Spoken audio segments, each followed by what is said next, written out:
Charles, people are up in arms about Mame Dummi. As they should be, as they should be. I mean, I was just while we were preparing, I was musing, and I came up with a thought which I think might resonate with the viewers and with you. When I was a little kid, I remember distinctly, I've talked about this before, getting my first made in Japan piece of crap toy. I think I got it on Canal Street, actually. I think we went down to Chinatown for a meal, and then we're wandering back, and my parents said, "Hey, why don't you can have anything you want in this shop." So I buy it, and I take it out, and it breaks in like a minute. It's a little car, a wind-up car. And then it was indelible in my mind that anything made in Japan was crap back then. And indeed, the first Japanese cars were crap. They were kind of a step up from a motorcycle, barely.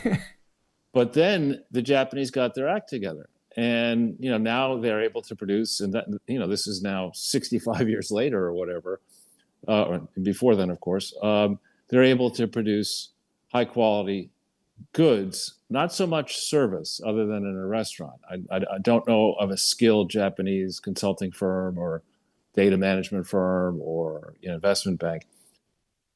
But now, unbeknownst to us, and I think in my case, having been raised by a mother who was actually born in Portugal and was fond of talking about how European civilization was so much more advanced than American, and there's a lot to learn about how Europeans manage families and this and that, and society, I think I've come to realize that, made in Europe is garbage. And Mamdani may have been born in Uganda, but his policies are made in Europe. They have never worked anywhere in Europe or anywhere else in the world.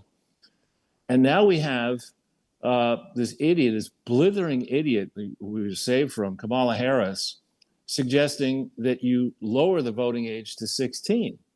I mean, the voting age currently, in theory, in New York is 18. Look what you get, if you get a Mame Dummi victory here. I mean, these are people 18 and up are very close to voting for an incompetent anti-Semite who is pretending, he's lying his way through this campaign.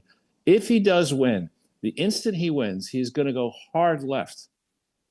And, he will have the power to push the Department of Taxation in New York City to go after organizations and people that he doesn't like. He can follow the Arctic Frost playbook in New York City. He will probably have to pay off those who put him in power with all kinds of no-bid contracts. And the city is I would argue right now, if you sent in a real accounting firm and said, no, forget this government accounting where you don't check, I think it's cash basis accounting. I don't think they look at accruals, meaning they don't count the contributions that need to be put aside to pay for these monstrous pensions that city employees get when the private sector doesn't get it. So, we're days away from the spectacle of a democracy imposing a buffoon, a corrupt, incompetent buffoon, as they say out west, over top $120 billion a year budget. I mean, I wouldn't let this guy drive a $35,000 car, let alone, he's a moron. He's a dangerous, smug moron who is going to be installed now. People talk about protecting our democracy. In the first place, the United States is not a democracy. It's a constitutional republic. Check it out for yourselves. And, what we have here is one-party rule in a city that is following Marxist and European foolish socialist principles. It's been doing so for decades. We have a housing shortage because we have rent control and onerous obstacles to putting up buildings in New York City. The real estate barons in New York City have the politicians under their thumbs. We have way too many tax-exempt institutions in New York City that don't pay local taxes. And this guy, I mean, he really is a dangerous fool, and that the Democrat Party could get to this place where not only do you have Mame Dummi poised to say that he's won a clear mandate to impose socialism, which really means in his mind Marxism, is preposterous. It's absolutely preposterous. And I hope there are different schools of thought about what's going on. The pollsters who got every recent poll wrong are saying that the dummy is up by 15 points. Others are looking at early voting and saying, "Now, wait a minute, early voting is surging here. What's really going on? Could it be that there are a large number of people, minorities actually, blacks, Asians, Indians, and others who understand how socialism has wrecked the Caribbean and Europe and elsewhere, and that actually there'll be a surprise upset." I don't think that's going to happen because unfortunately there are two people running against Mame Dummi, and he could well eke out a victory here. But and it is just he is there are many questions about how he gained citizenship. You can't, of course, judge a candidate by his parents. On the other hand, parents do shape the way you think. And Mame Dummi's father is a kook. I mean, he's a Columbia professor kook who said some very nasty things. And he basically said, from memory, that Hitler was a product of following the way Abraham Lincoln thinks. I mean, imagine saying something that's stupid. Truly, pathetically stupid and dangerous. And this guy has a tenured professorship at Columbia. Meanwhile, his mother is a filmmaker. He didn't exactly grow up poor in Uganda. And it's just laughable to me that people would actually think, with the city about to go bankrupt at its current spending levels, that giving free buses for all and having the government run supermarkets, because of course the government has done such a good job of running everything, and supermarkets, the good ones, don't make that much money. Yeah. I mean, it's just pathetically stupid. It would be like saying, this year what we're going to do is we're going to let anybody who can speak, any child who's 2 years, and let's say from 2 until 8, you guys are going to decide who's going to be running the city, and we'll let the 8-year-old be mayor, and borough president. I mean, that's Free what we're candy. doing here. Really And the fact that that Elizabeth, sitting bullshit Warren, walking bullshit Warren, the fake Indian, could fly in, and Hakeem Jeffries takes off his sombrero and flies in, and other morons like Bernie Sanders and AOC embrace this idiot, and that nobody in the Democratic Party can stand up tall and say, "Listen, you are embracing 20% of the national electorate here, maybe 15%. You promote this democratic socialist bullshit, and we will never be in power again as the Democrat Party." That's before when the focus is Mame Dummi, but you also have that idiot in Seattle who's also a democratic socialist, and the other idiot Somali who I had forgotten, Bob Bishop, the renowned forensic investigator out there in San Antonio. He did a lot of work on the charity that this guy, this Feeding Our Future or whatever it's called, charity in Minneapolis that stole something like $250 million. This guy who's running for mayor and likely could win was centrally involved in that crooked charity. It's just, it really is remarkable to me how pathetically stupid people are in New York. And I go back as well. I'm not saying that Mame Dummi is Hitler. I'm not saying that. I'm not even suggesting it. But what I will say is, when I was young, I asked my parents, remember my father's side of the family is German American. And I asked, how could Jews remain in Germany as Hitler rose to power following 1931? He began to gain power. How, as a Jewish person, could you stay in Germany with Hitler on the rise? When you could read, smart enough to read, you could read Mein Kampf. He laid out in that book, what his views were, well before he took power. How could you stay in Germany? And I ask the same thing now, not because I think this guy would do what Hitler did, but I think precisely with concentration camps and things like that. But his economic policies are policies in quotes are absurd. He, a 34-year-old person who I don't think he's even worked as a waiter or, in a business where he had to meet payroll. He has decided that he doesn't like billionaires, that there shouldn't be billionaires. Well, fuck a Except, vu. Go back to Uganda. except for his How many family. billionaires have been created in Uganda? Probably, other than by stealing money. Right. And so this guy, and the danger here, the people on the left who have proven, like you could take a moron and make that person president. They did it with a Republican, W. Bush, and they did it with Obama.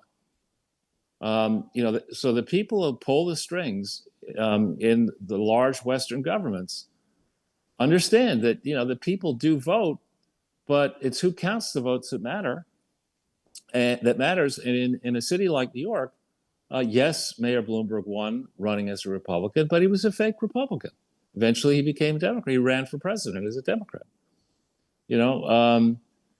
So this is very dangerous, and the elites and what passes for legacy media are going to work hard on trumpeting the successes in these elections should the dummy actually win. And they say, see, socialism, in the hotbed of capitalism, New York City, the people decided to reject capitalism and impose a moron democratic socialist as mayor. This is a repudiation of capitalism in the global capital of capitalism. That's the way they're going to sell it. I think it's cheating, Charles. We've already got videos on X where this guy is saying that he's voted for Mamdani 6 times. I don't know if you had a chance to see this. Listen to this. I'm here in New York, about to illegally vote for Zohran Mamdani 6 times. Yeah, 6. Now, obviously, saying that isn't, he could just be joking around, but pretty stupid to claim you're about to commit a crime. And look, I don't doubt it. The security at these New York City polls, it's like 90-year-old women. You could probably vote 600 times. Nobody should do that.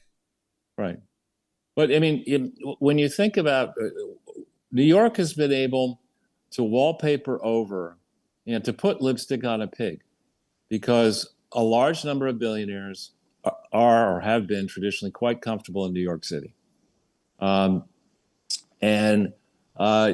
their capital, their spending allows the gigantic bureaucracy to get away with what it's getting away with. And remember that the rich pay an overwhelming majority of the actual taxes in New York City. You look at the huge pile of taxes that doesn't cover the budget, but much of that is paid by the very rich. And should this guy actually win, New York City, remember the times when the beginning of COVID, when we did all those walkarounds and there were no cars in the streets? That's what you're looking at. Yeah. People leaving. Yeah. Charles, I must just correct one slight thing. You can't put lipstick on a pig, but you can roll a turd in glitter. And it reminds me of something else I wanted to tell you. Elon Musk was talking to Joe Rogan. I still don't understand why Elon Musk, he's just recently started complaining about Zohran Mamdani. He was in a good position to take some serious legal action against him. We had evidence that he was involved in legal activity against Tesla. But basically, Elon Musk was talking to Joe Rogan and talking about economic activity and how economists, it was right up your alley, how they have no idea how to gauge economic activity. And he told a story about 2 economists walking through the woods, and they come across a large pile of manure. And one of the economists says to the other economist, I'll pay you $100 to eat that pile of manure. So he does it. And he pays him the 100. And they keep walking, and they encounter another larger pile of manure. And the first guy says to the second guy, I'll pay you $100 to eat that pile of manure. So he says, okay. And he eats it. And then they realize they've just exchanged the same $100. And now they've both eaten ample piles of manure. And they said, well, but at least we had a lot of economic activity. Well, yeah, actually, Simon Kuznets, I think, who may have won the first Nobel Prize in economics, is spelled Kuznet, either S or Z, I forget. He was tasked by the incoming president, Franklin Delano Roosevelt, as one of the first things that Roosevelt did to design a system of accounting for national activity. And he did that. He took something, it was then called gross national product, which is a precursor of gross domestic product.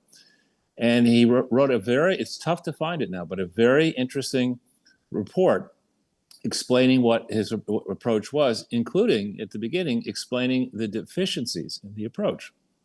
And when you read that report carefully, this guy Kuznets deserved a Nobel Prize in economics. He was a very smart man.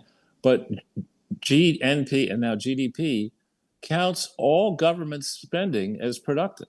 So when the government decides to spend, $1 trillion on green new scams, that's counted as a positive thing, when in reality, it's not a positive thing. The second thing GDP does is it counts government wages twice. It counts them in the government wages after taxes go to pay consumption, so they're counted in consumption. But there's also something called government consumer expenditures in the mix, and there I believe it's counted twice incorrectly. So there are lots of flaws in it. It also doesn't, if the government goes as we ultimately did under Roosevelt in World War II, when the government spent a crazy amount of money fighting World War II relative to the private sector activity then, the GDP accounts do not penalize the decision to borrow money to finance a portion of the year's activities, and it should. So there are a lot of flaws in it, and Musk is right. And most people, you hear GDP, and most people are like, well, I don't want to admit that I don't know what that is. So what is it? Well, it's a measure of the economic progress in the year. Okay. No, it's not. It's like, driving a car at the speedometer says you're going 15 miles an hour, or it says you're going 150 miles an hour forward. In reality, you're going 15 miles per hour in reverse. That's what we have here. So the system of scoring the activities of a nation is badly flawed. Another thing it doesn't do is it doesn't track the cost of a bureaucracy relative to the output of the non-government sector. And that's something it should do. So there's a lot of flaws with this. And, clearly it hasn't worked. I mean, there's way too much debt now on the global economy. It's not just the U.S. that's screwed. I mean, the worst portion of the economy right now is Europe, which you should spell Y-U-R-P. And the Europeans, I mean, these people are really fucking crazy what they've been doing, with their socialism, bureaucracy on bureaucracy, deficit spending. And now with no armies, no fighting forces, they want us to fight a land war against Russia. Why does that make any sense? These are the same people who opposed U.S. Military adventures from Reagan forward. These are the people who didn't want us to deploy Pershing missiles in Europe. The very same people now say, hey, you know what we should do? Here's a great idea. Our economies are blowing up. We're not going to be able to heat our countries because we destroyed our nuclear reactors and we get most of our energy from Russia. Let's bomb Russia. And this is not, it's not like this is a new idea. They've been at it, pushing this idea for 5 years. I would, if I were Trump, I would even think at this point about not a Muslim ban, a European ban. We're not going to defend you. You can't come into our country. You're very dangerous. Yeah. It's not a laughing matter. I mean, they're opposing us around the world in different things we're trying to do. I've been to Europe now a number of times recently. It is depressing as hell. In England, overnight, of course they say, the problem is guns. They ban guns. And now, of course, what people are doing is using knives to kill people. So at, I think it was 6:15 p.m. or roughly that time, local time in the UK, some crazed lunatic with a knife stabbed 9 people. I don't know how many of them are dead yet. And the government's reaction is, we don't want to talk about this. Wow. No, don't suggest this could be terrorism. That's dangerous. I mean, these people, are all in for protecting the criminals and have no interest in ensuring and minimizing the number of victims. Government should be in the business of minimizing victims. You should try to eliminate violent crime. Instead, they're importing it. They're saying, you know what, I got an idea. Let's bring in a whole bunch of unvetted people who, many of whom, would like to destroy the country.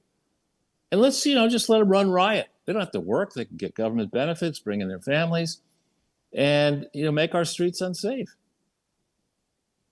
I mean, there should be, people are talking, I forget who it was. Somebody was talking, I think it's Eric Swalwell, I think, was saying that there needs to be, after Trump goes, there needs to be the same sort of thing that happened in Germany after Hitler left. The people who supported Hitler need to be named and shamed and shaved and put into orange jumpsuits and walked through the streets and humiliated and punished and jailed. Okay, that's pro-democracy small penis. And James Carville, people like that are thinking like that. Much as I loathe Mame Dummi,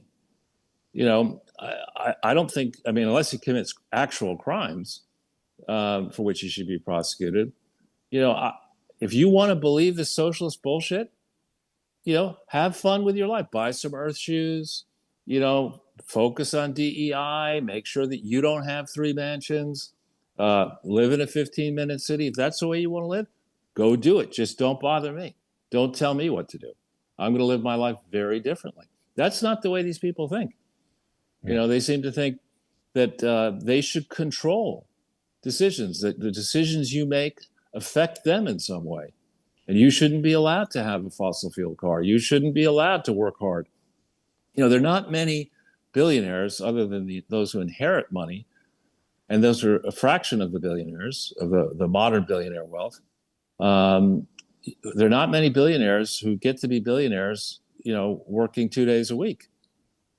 Now, Charles, look, we only have about 3 minutes until we head over to my pursuit of billions, which is the sponsored portion of the show. People can help me become a fractional billionaire by sponsoring on crowdsourcethetruth.substack.com or subscribestar.com or patreon.com/crowdsourcethetruth, or by following me on X at JG_CSTT and subscribing there. You and I were talking the other day about this practice of lying for the furtherance of Islam, lying specifically to infidels in the furtherance of Islam. Taqiyya. I think it's taqiyya, it's called taqiyya, and it's I think that's what depends how you spell doing. it. It's T-A, I think T-A-K-I-Q-A or something like this. I forget exactly, but if you just punch in T-A-K and lying or something, you should get to it. T-A-Q. But yes, Q-I-Y-Y-A.